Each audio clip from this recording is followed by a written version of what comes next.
പക്ഷെ മനസ്സിനെ ഞെക്കുന്ന ഒരു കാര്യം അവതരിപ്പിക്കാനാണ് ഞാൻ ഇവിടെ വന്നത്. പോയി വല്ല പണിയും നോക്കണോ? താൻ പോയി വല്ല താൻ കൈരളി വരുന്ന ഒരു വർഗീയവാദിയല്ലായിരുന്നു. ഷാജഹാൻ പിന്നെ അതിന്റെ ആളാ, കൈരളിയാ. പുള്ളിക്ക് അത് ചോദിച്ചേ പറ്റൂ. അത് ഇത് പറയാനായിരുന്നെങ്കിൽ നിനക്കൊരു കത്തയച്ചാ പോരെ. പിന്നെ പോട്ടെ, മറ്റുള്ളവർക്ക് എന്താ പ്രശ്നം? എനിക്ക് നിലപാട് മാറ്റാൻ പറ്റത്തില്ല സാറേ.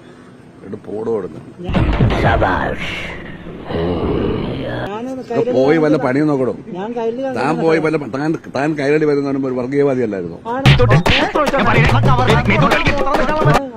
താൻ പോടോ, തന്റെ പാട്ടിന് പോ. പോയടാ, വേണ്ട വേണ്ട, നീ പലതവണ പറഞ്ഞതാ, കേട്ടില്ല.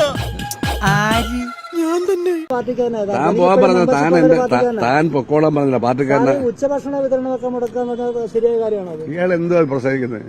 ശിശുപാലൻ ചേട്ടാ, എനിക്കൊരു സോഡ വാങ്ങിച്ചോണ്ടോ, ഉപ്പിടണം കുറച്ച്.